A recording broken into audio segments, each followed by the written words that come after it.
L'exposition Art et Rite montre les liens qui se tissent, qui unissent, mais aussi qui désunissent l'art et le rite. Et elle montre que les objets qui sont présentés de manière souvent aseptisée dans les vitrines des musées n'existent que parce qu'ils ont été créés et utilisés dans le cadre d'un rituel pour lequel ils prennent tout leur sens. On a toujours tendance à croire que l'aspect rituel de la vie quotidienne disparaît dans nos sociétés contemporaines parce que les rites de passage tels que le baptême, la communion, le mariage ont tendance à s'effacer peu à peu.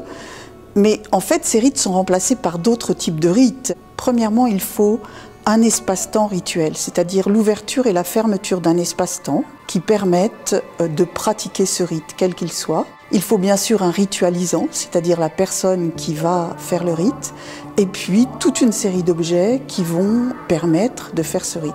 Une fois qu'ils sont déracinés de leur contexte rituel pour intégrer le musée, l'objet change de statut. Il passe du statut d'un objet cultuel à un objet culturel.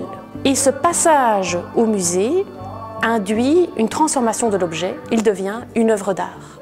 Dans ce passage au musée, l'objet meurt, pour ainsi dire, puisque le regard vivant qui se posait sur lui a disparu. Mais ce regard est remplacé par un autre regard qui va réactiver, qui va réveiller l'objet à son tour, c'est celui de la contemplation. Cette exposition est vraiment une gageure. Comment réussir à faire se rencontrer des objets qui ont été conçus pour des pratiques et une visée artistique de ces objets, sachant que ces objets sont bien sûr issus de cultures très diverses et que l'idée même de l'art, voire de la beauté dans chaque culture est tout à fait particulière. Alors l'exposition décline quelques-unes des facettes de ces relations entre art et rite à travers différentes sections. La fabrique des objets, qui est une fabrique rituelle, l'activation de ces objets par tout un système de gestes, de croyances, de sons, d'odeurs.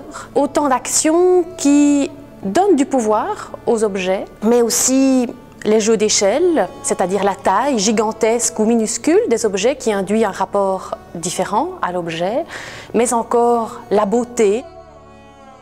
Je crois que notre exposition tente précisément de dire, redire, montrer la diversité du monde dans lequel nous vivons aujourd'hui et qui bien sûr est couvert ou conçu comme étant totalement piégé par la mondialisation, mais comment sortir juste de cette pensée de la mondialisation pour montrer la richesse de la diversité. Venez simplement pour vous brancher sur ces objets et pour tenter de vous laisser toucher par eux.